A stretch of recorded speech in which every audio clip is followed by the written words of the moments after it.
What up? What up? What up? I couldn't wait till tomorrow morning. I had to go live after that one. Not not too often I go live direct. I got a lot of stuff I got to do around the games if I'm being bluntly honest with you. But I couldn't wait to go live after that one.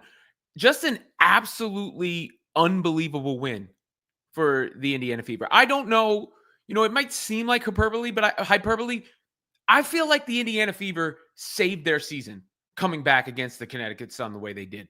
To see Sophie Cunningham go down with injury amid all the other injuries that the Fever have suffered, it really felt like it was over. I mean, before the game, Stephanie White said she hopes Caitlin Clark is back at some point in the regular season. Then you see Sophie come down and you see them getting blown out by the Sun, and you kind of think, what's the point? But the Fever battle back. Kelsey Mitchell absolutely electric career high performance, and you got Caitlin, posting online about the battle about Kelsey Mitchell. And if you're her watching that, how can you not want to come back when you see this Fever team show that much fight to get up off the mat? Just really, really impressive, and it felt like it gave them renewed life. So I don't know what else to say about that. I mean, that unreal. Unreal. What a win. What a win. It's like a championship was just won. That felt like a championship. I mean, it honestly, what can change? What a crazy game it was, by the way, too, because I can't believe, forgetting how much the Fever were down in that game, I cannot believe that they won despite the Marina Mabry shot. When Mabry hit this shot, I was certain the game was over. Like, I thought the game was over at many points in the game. But when Mabry hit this shot, I was certain it was over. It was a wrap. It was cooked. It was finito. You look at the score here, 79, 79, 137 left in the game. Comes out, Lexi Hull fully extended. Mabry's way out there. Nice crossover, gets Lexi stepping a little bit. Pull up. I thought that was the game. I mean, it's only a 3-point lead after that, but I really did think that was the game. Now, the Fever were fortuitous in winning a challenge that prevented the Sun from getting free throws. Credit Stephanie White for that challenge. That was a big challenge. Took points off the board for the Connecticut Sun in that game. So coach gets credit for that. And I thought she pressed the right buttons down the stretch of the game. I do. And then when you have Kelsey Mitchell going ham the way she did, I mean, Kelsey hit those threes in overtime that were the daggers, but this felt like the one. This is when Kelsey did this, I kind of knew the Fever were going to win. They're down 3 here, 49 seconds left, not too far after the Mabry shot. Up top, shakes the defender. You see her get into the lane, finish, and won.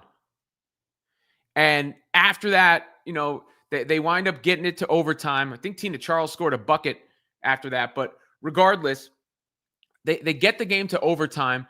They win in overtime. And it feels as if they saved their season. It really does. Because it felt like the season was over. 1,000% felt like the season was over. An hour and a half ago, hour ago, whatever the case may be. Once Sophie Cunningham went down with the knee and you saw the score. And I don't know Sophie's status. I'll update you as soon as I know Sophie's status. And look, if Sophie's out, that's a blow. That team can only take so many blows.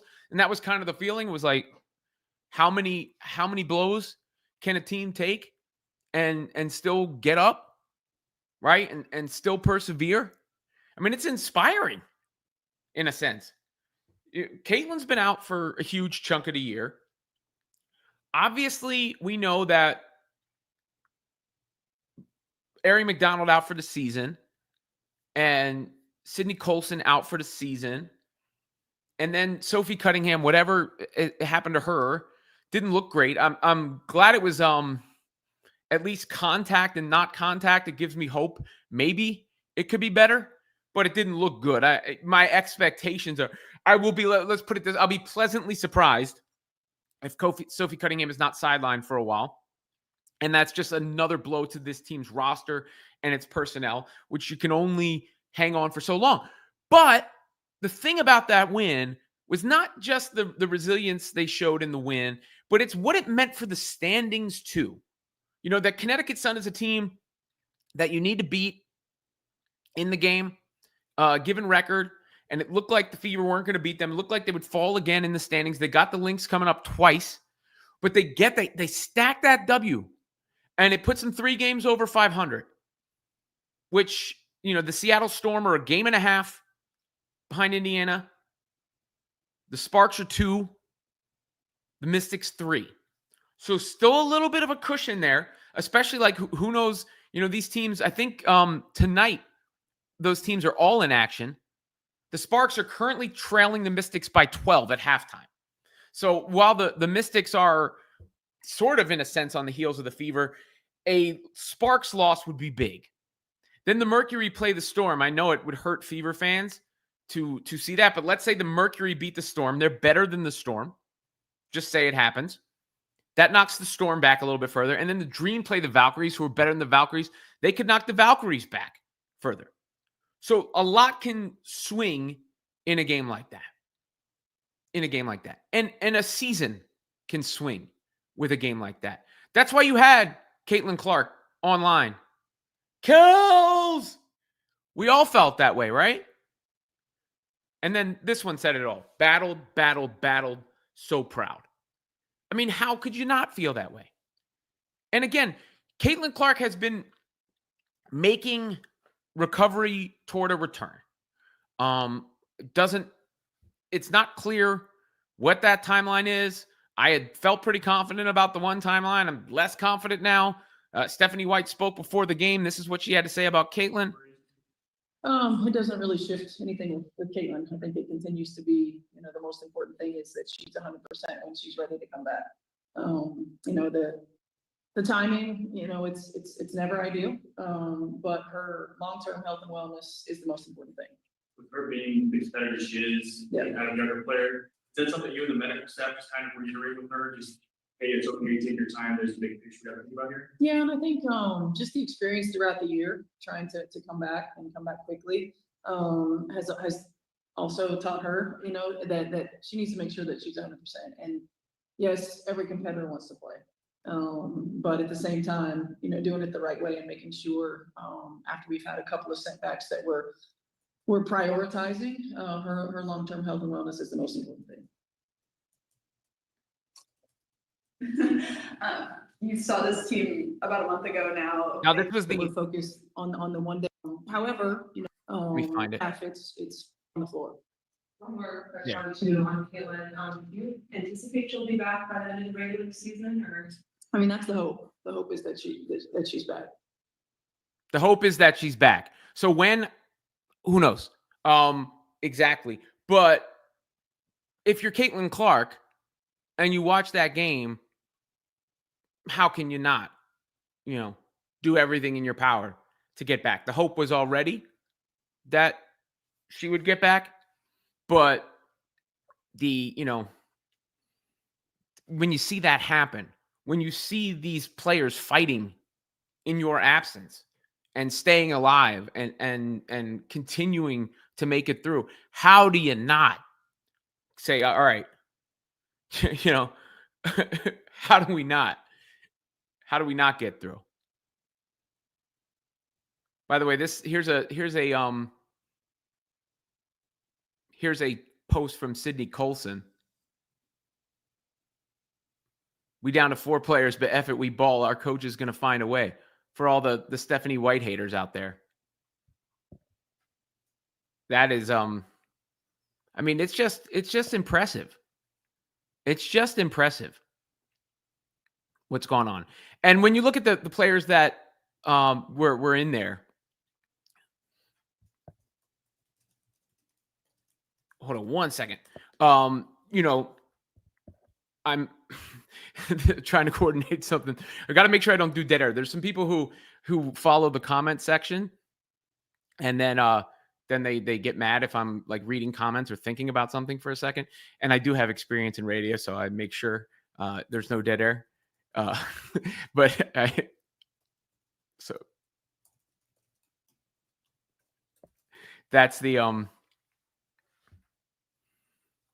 deal when you're managing some stuff. But the minutes for the Fever in this game, a couple players I want to shout out. And one of them has not gotten much love this season. That is Brianna Turner. I thought she played big minutes for Indiana, almost nothing in the box score, but I thought she just stepped up. I thought she was, ready. She defended. She played hard. She rebounded the ball. And she's not the most talented player. She's certainly no scorer. None of those things. But she was ready to go. And that's what being a veteran is. And she was, I see some of the comments in here like some of y'all have an unhealthy hate for Stephanie White. It's unhealthy. I got to be real with you. What would you like the coach to have done throughout all this? I mean, I could say that perhaps she shouldn't have benched Lexi Hull to start the game. That would have been a fair criticism because Lexi is a hustler and gets out there and gets stuff done. So if you wanted to take issue with Stephanie White not playing Lexi Hull, fine. But there's only so many things you could take issue with. And some of the hate for Stephanie White is borderline unhealthy and deranged. You want me to criticize her? I'll criticize her when she deserves criticism. I will, take her to task if I think she did something wrong. What are you supposed to do when every player gets hurt? When your star is out for the majority of the year, her backup gets hurt, her backup's backup gets hurt. Then the other player who you primarily relied on as a playmaker gets hurt in the middle of the game. Did they come out a little flat? Maybe. Did the Connecticut Sun suck? Sure. But that fight that they showed to come back, you don't do that for a coach you don't believe in. You don't do that for teammates you don't believe in. You don't do that for a locker room that hasn't been fostered together.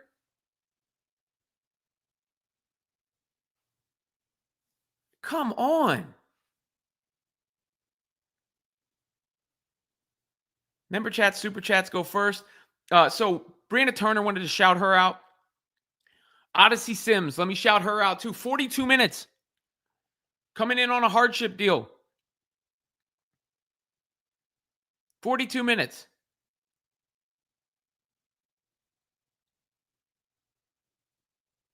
And played well. Played well down the stretch. Didn't play well to start the game so much, I didn't think, but played well down the stretch. Found her way. Natasha Howard. She played really well. Now, the players who I wouldn't shout out as much, I don't know if Damiris Dantas can see the floor again this season or should see the floor again this season. I mean, she's only good for a specific matchup against like a big that she can body. And if she can hit flat foot straight threes. She hasn't shot the three ball well enough, and she's a traffic cone on defense. I just don't know. Like, the Fever in a tough spot, but I don't know. I don't know if Dantas can play anymore or should play anymore. Chloe Bibby, same thing. Like, if you get Chloe Bibby defending in space, she's cooked. I'd like to see Bibby with Cece because of her ability to shoot and spread the ball from the corner. But other than that, I mean, that's part of the reason she didn't play in that last game. Lexi Hull did come in and do everything that I mentioned. Hustled her ass off. 7 boards, 3 assists, 2 steals. She almost got called for a BS foul at the end with the shot clock running down. That would have been such a lame call had that stood. Basically fighting for a loose ball all the way on the other end of the floor.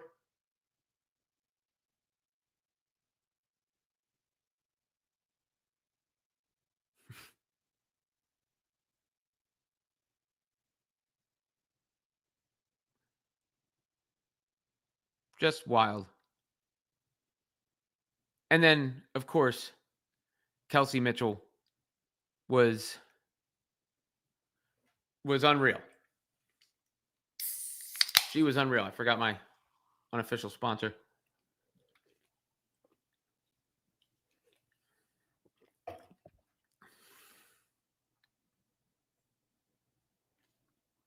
Saw Stephanie White just said she was like, holy shit, when Cunningham went down.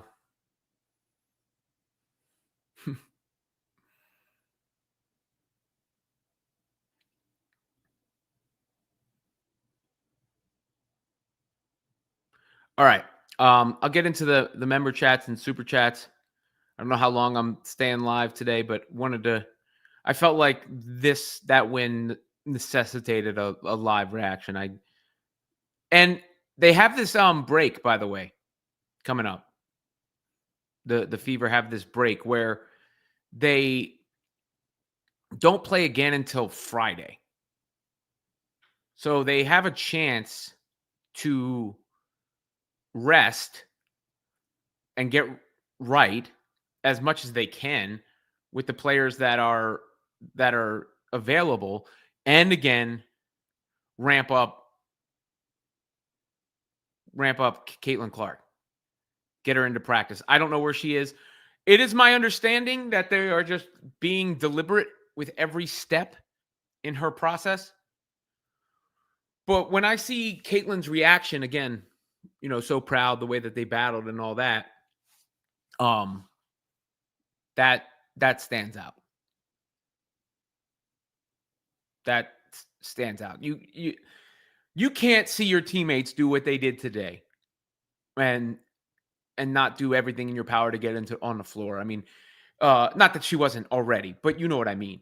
Even if Sophie's out. And if Sophie's out, look, Caitlin basically would be coming back to not too much of a different team than she was in last year. But the thing about Caitlin Clark is that you have a chance when she's on the floor against anybody. You have a chance. And when you have her next to Kelsey Mitchell in the backcourt, you have a chance to cook anybody at any given time. You can cook them. And just what a spectacular performance by Kelsey Mitchell. Kevin Zwicker, Fever pulled an Undertaker and sat right back up on the mat to save their season. It really did feel like that. It really did. I mean, that one, it felt like I was thinking, what am I going to do with the coverage for the rest of the season? Where do we go from here? What's next? Is there even a point in Caitlin Clark coming back? These are the thought processes. At halftime, I ran out to eat because I hadn't eaten yet. And those were the thoughts racing through my mind at the time. And then the Fever, they came back. They win it. And again, it's the spirit of it and it's the result of it. The spirit of it just shows you that they're not going to give up. They're not going to quit. They're going to keep fighting. They're not going to pack in the season no matter what. No matter what. And the result of it is that they would have been in a precarious spot with a loss there. Now, all of a sudden, they can come out today gaining, depending on how things go. Sparks are still down 10 to the Mystics. Right? So, in a world where the Sparks lose that game, they would fall. They'd have 18 losses to the Fever's 16. So they'd be 2 full losses behind the Fever in the loss column. They're currently sitting in 9, right? 1, 2, 3, 4, 5, 6, 7, 8. Yeah. Seattle's 8th. Let's say Seattle loses tonight to the Mercury. They would be 2 games back in the loss column against the Fever. And let's say the Valkyries lose tonight. They'd be behind the Fever. The Fever would move up to 6. And they have the Lynx looming. Yes, they do. And maybe that's 0-2, but this is what gives them the cushion for that a little bit. Because outside of the Lynx, it ain't that bad the rest of the season. There's Seattle, there's Los Angeles, there's Golden State, Phoenix, Chicago, Washington, Minnesota. I mean, not easy, don't get me wrong. But you got to win games to move up and keep your position.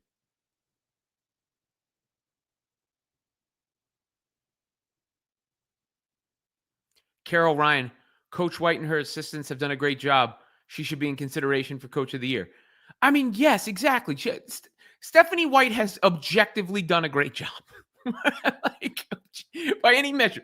No sane person can look at what Stephanie White has done this season, or what Kelsey Mitchell did in this game. But what Stephanie White has done this season and come away thinking anything else other than holy shit.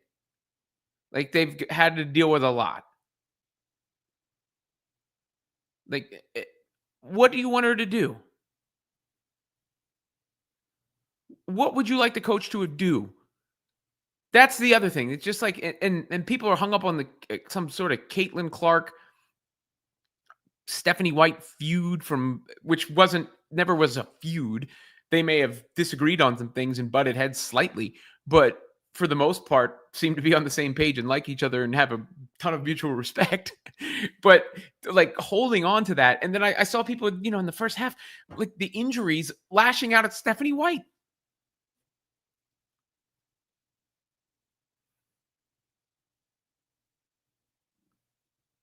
Thank you, Carol. John, W needs to do something about players like Hartley. Look, I mean, in the immediate, she has a little bit of a reputation and a habit. I don't know if I saw anything on that play particularly. Let me see if I'm going to look at it again right now live. I want to be as fair as possible. All right, here's the play in question. So Sophie's standing there. Hartley coming in.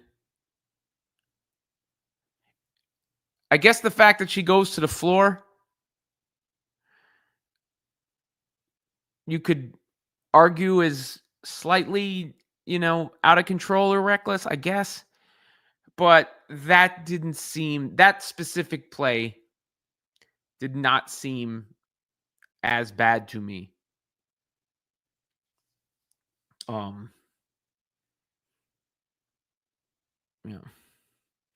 Savage Coffee Tea says, breaking news, Scott Agnes being replaced with Robin. Happy Sundays, everyone. Well, Scott Agnes runs his own Fieldhouse Files thing, so I don't think he can be replaced, but I appreciate your support. I've sat next to Scott at a few of the Fever games.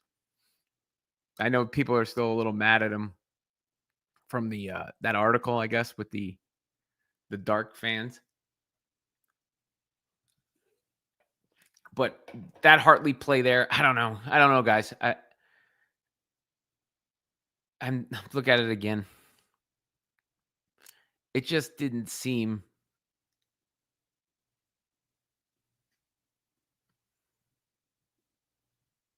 into Kels, goes up, off balance. I mean, she probably dove forward more than was necessary, but it's really hard for me to attach or ascribe intent or something like that to a play like that. I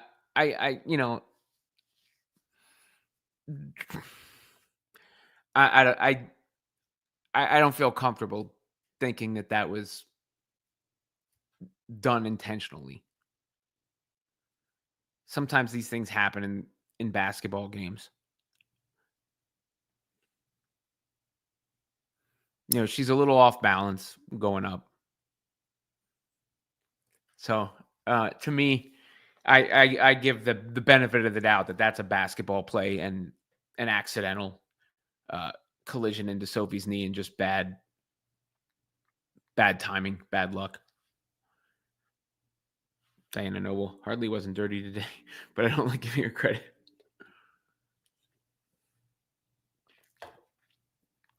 Teresa Strong says, what is wrong with you people? You want sides back? Shake my head.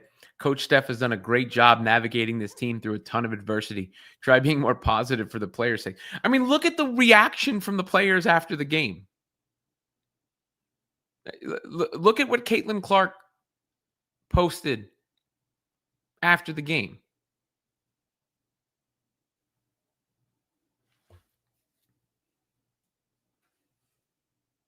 Caitlin Clark, proud of the battle of the team.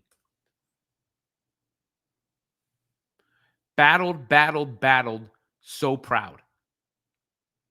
You know, you think she's mad at the coach in the midst of that? Or where was Sid's post again?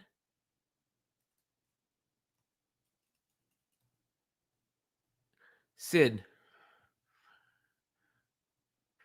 We down to 4 players, but F it, we ball. Our coach is going to find a way. Our what? Now, that's not just Stephanie White getting the credit, obviously. Austin Kelly, Brianne January, Fever coaching staff. But Stephanie White is the head coach.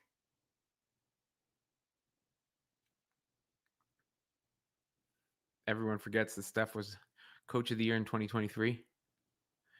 And this is another one. She def can't call an out of bounds play. LMO. She got off with that. There was 1.4 seconds left when the Fever. Do you know how often teams get a good shot with 1.4 seconds left? Almost never. Almost never. You know, it's going to be up to. She was trying to run a down screen to get Kelsey Mitchell freed up.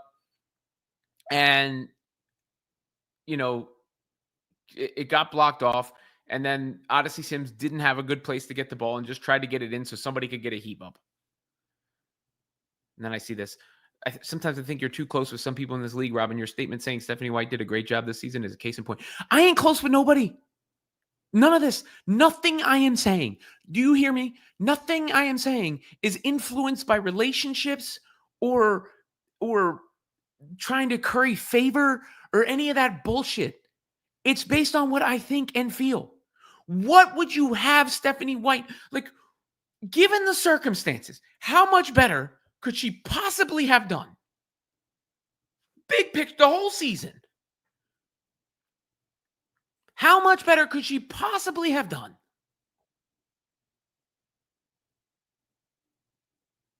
Their best player, the best offensive engine in the history of the sport has been out for the majority of the season. The player that came in to take her place and stepped up big is out for the season.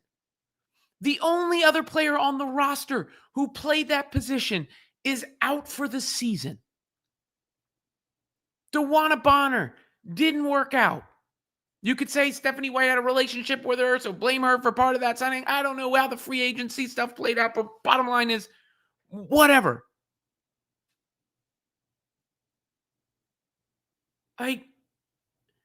Again, she's not immune from criticism. She certainly ain't perfect, and I was ready to critique not starting Lexi Hull in this game. But that team fought back. They won the game. She's the coach on the sideline as that's happening, that they're doing that for. She's the coach that's been on the sideline as they've stayed afloat and fought and fought and fought and fought and fought. Give her some damn credit. And give up it's one thing when you bring the scrutiny or the critique or even hold the position that she's not good. Fine. It's another to just blindly lash out at her every single time, no matter what. That one goes out to all the KM haters who go off on her after a bad game. Douglas Meyer. You're forgetting the losses to bad teams early in the year, and other teams had injuries early and new coaches and new players. I don't think anybody's dealt with as many injuries as the Fever, and other teams have lost to bad teams too. You know, when you play a 44-game season, you lose to some bad teams. It happens. The New York Liberty lost to the Connecticut Sun on August 1st. They lost to the Dallas Wings on July 28th. So within a span of 3 or 4 days, the New York Liberty lost to the Dallas Wings and the Connecticut Sun. The Minnesota Lynx, who have the best record in the league, lost to, let's see, what's their worst loss? They lost to the Mystics, who aren't that bad. And they lost to the Chicago freaking Sky. The Minnesota Lynx lost to the Chicago Sky in July. Teams, in a long season, with the way that the schedule shakes out, teams lose to teams they shouldn't lose to sometimes. The Fever have also beaten the New York Liberty. They've beaten the Minnesota Lynx. They've beaten the Atlanta Dream. They've beaten the Phoenix Mercury. They've beaten the Las Vegas Aces. They've beaten the Seattle Storm. I think the Valkyries are the only team in playoff contention, and then maybe the Sparks, who the Fever haven't beaten.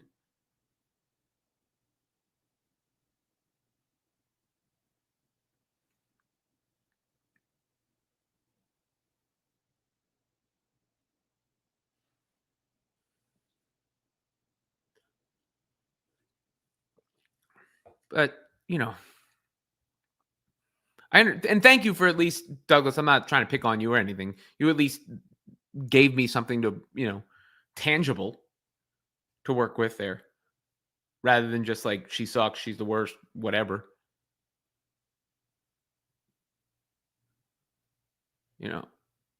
But let's fire Sandy Brondello and Cheryl Reeve, right? You can't use this libs nothing without. The Fever don't have Caitlin Clark. Everybody in here is, for the most part, not everybody, but a lot of people are in here because of Caitlin Clark and how good they think she is and how much they believe in her. How do you hold those two positions at the same time simultaneously? That Caitlin Clark is a generational superstar and that Stephanie White sucks for keeping them afloat with Caitlin Clark out for basically the whole season. How is that possible?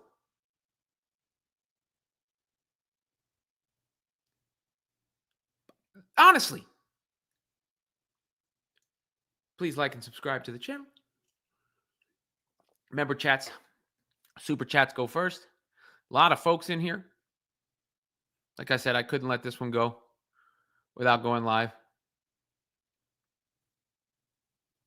Yes, tangibles. Stephanie White probably waited too long to take that one reset timeout in the game against the Mystics. Perhaps. She was trying to let Kelsey Mitchell create. Maybe she could have called it a second or two earlier. That erases the entire season. That's, that's another thing. You can separate. It's possible to critique somebody or something or take an issue with something and not allow it to be the only thing that matters.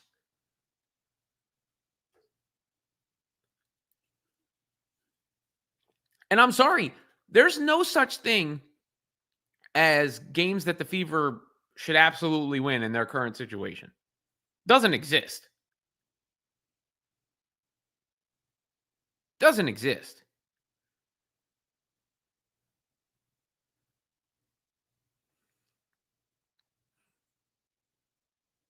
I mean, nobody that they should just absolutely would beat. Guaranteed.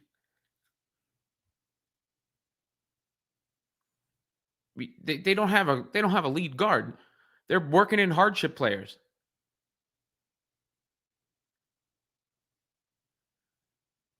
Chris Ward. Better question. Name a coach who would have done materially better than Stephanie White given the circumstances. Yeah, that's another good question. Kelsey Mitchell, franchise record for most 30-plus point games. I mean, that's,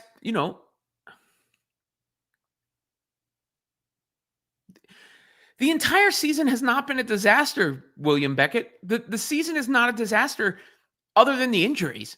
Everything else about the season is a huge victory. The disaster is the injuries that have piled up, which has nothing to do with the coach, essentially.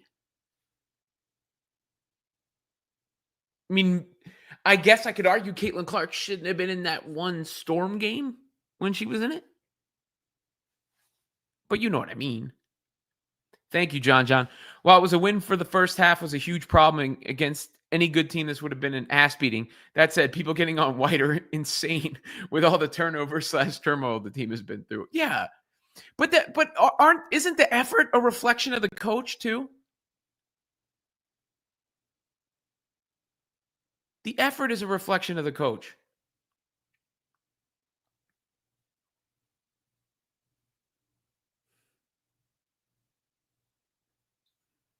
And that team competed its damn tail off to fight back.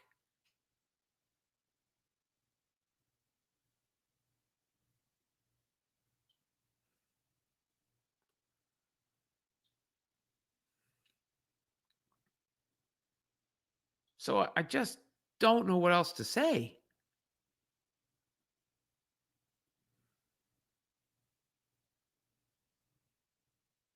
Honestly. What else can be said?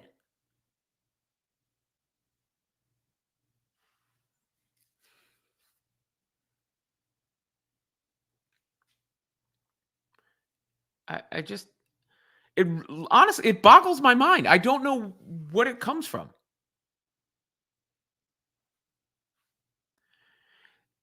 I'm going to highlight one of these dumbass comments again. I don't need to, but I could write a column saying fire Stephanie White. It wouldn't make a difference. Jazini Piazza. I'm just not going to do it because I don't believe it. Do you understand?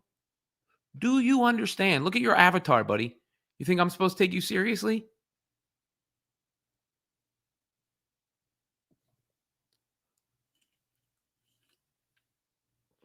I, you know,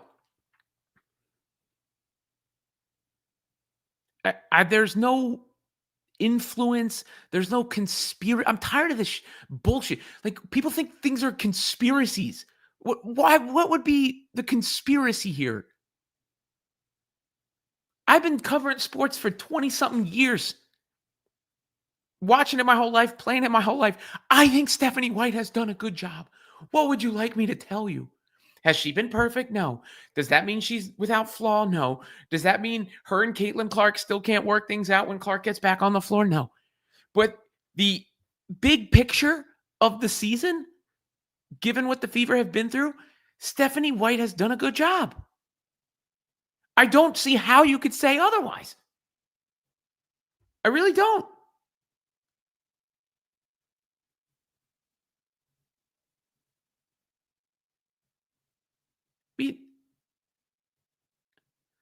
No team has been through more, had to deal with more, had to survive more. And they're still fighting. That was that was the kind of win that I do think saves a season. Because I thought that season was over. I was ready to read the obituary today. Thank you, Joe. Yeah, when a team doesn't play hard, they always blame the coach. So when they do play hard, we can't credit the coach?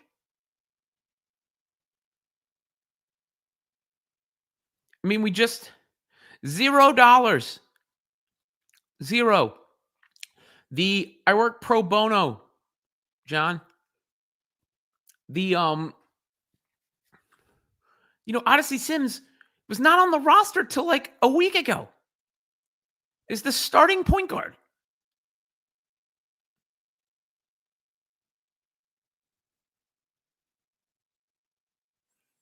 And people who are talking about the system the Fever play don't even know what system the Fever play. Explain it to me what it is.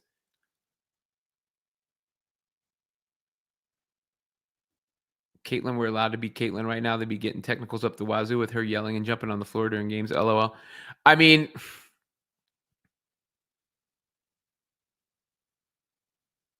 I want Caitlin to be Caitlin too when she's back on the floor, by the way. I like this. I want both of those things.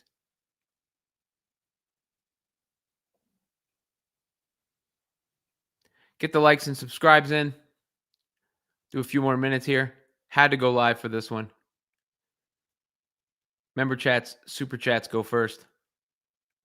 And then again, the break here comes up at the right time. So Edward, I touched on this. I wrote a long column about the maybe different approaches or difference of opinion or philosophy between Stephanie White and Caitlin Clark. Let me see if I can just I'll drop it in the chat if I can find it quick. It was a bit ago, so it might take me a second. But I noticed that the first Liberty game, the one Caitlin Clark got hurt in, before that game, there was, some back and forth before the game about play style, and it stood out to me. And then when Caitlin came back from injury, I forget which time, but one of the times she came back from injury, some more of what was said by Stephanie White and Caitlin Clark's sort of like resigned acceptance to it stood out to me too. So I wrote a long piece about how I feel that they may not completely, see eye to eye. And that is something that needs to be worked out and can't be a clash going forward. But at the same time, that doesn't mean everything gets crumpled up and thrown in the garbage. Here it is. I found it. I'm going to drop it in the chat for nobody who read this, or for people who haven't read this, because I spent a lot of time on this one. And it, was my observation and thought about that. But again, I can hold simultaneous beliefs where that needs to be worked out and ironed out, and they need to be right on the same page. But Stephanie White's also done a good job, And that was so long ago. Caitlin Clark has been out for so long. I don't really know how it's relevant to what's going on right now. It'll be relevant when Caitlin Clark comes back. Update on that score. It's 86-81. Mystics over the Sparks right now. Sonia Citron, 19 points, continuing her run. And that run she's making at Rookie of the Year.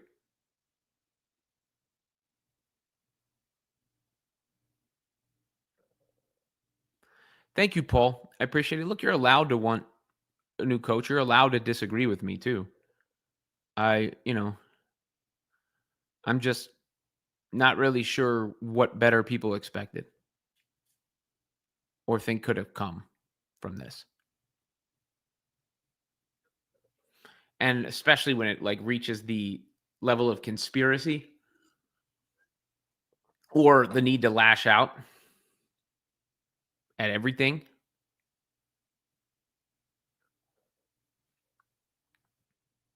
So we'll see what, they've got some time off. They've got 5 days before the next game. People just like to be mad at anything. That's what I've noticed. I mean, just they're addicted to crashing out. And I think, I don't know, I'm not singling nobody out, but there's a lot of folks in this space who capitalize on that, right? So everything is a disaster. Everything's the worst. Everything is proving somebody's an idiot. So you hear that all the time. You start to believe it. And then you capture that energy, and it's easy to rile up because you can get a lot of clicks that way. What up, Glenn? Thank you. I mean, it's just a few random commenters. I don't think it's like an actual hate wave. To me, the show of love is all the people that are in here and all the comments that I can't even get through or sort through. That Micro Man and Omas thing from AAA yesterday was amazing. By the way, for the wrestling fans, I will be on Busted Open tomorrow from 12 to 2. 12 to 2 Eastern time. Get my own schedule mixed up. Maybe they are just missing CC.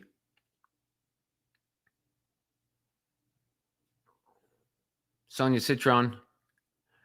Did she score again? Yeah, 22 points. Man, she is clutch. 5 of 6 from 3. Wow.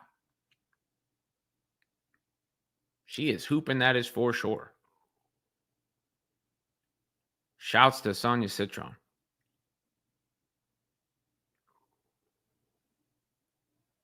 Terrific. All right. Any more member chats, super chats? Get them in now. Otherwise, I'll probably wrap this sucker up. But I'll do another one probably in the morning. We'll see. But maybe not because I got radio tomorrow. So this may serve as the live. Just a heads up. If there's not a live show tomorrow morning, that would be the reason why. But still open to it depending on what goes on and how the schedule works out. But I did this one called for it, necessitated it, screamed for it, if you will. Diana says the Fever plan was the flow offense, but that was dependent on a certain player mix, which isn't possible now. I think they're writing a new program and riffing a ton. I mean, they have to. Sonia Citron making her case for Rookie of the Year. She's been making her case. She's stating it now. 9-point lead for the Mystics over the Sparks at this moment. I think the Mystics winning is the best outcome for the Fever there. Just because the Sparks are a little bit closer in the standings. But any of these teams around the Fever losing is good for the Fever.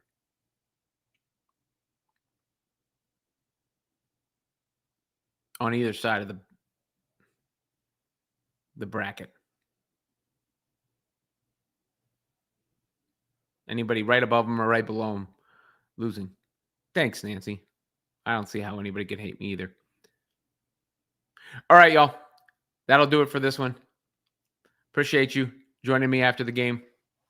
But I was compelled. I didn't think I could let that one slide without going live because it was just such an amazing win. Really, it was. That was an amazing win. The kind of win, like Caitlin Clark said, she's proud. The kind of win that makes you proud of the team that you're rooting for. And the kind of win that really could save a season. All right, y'all. Until the next one, eat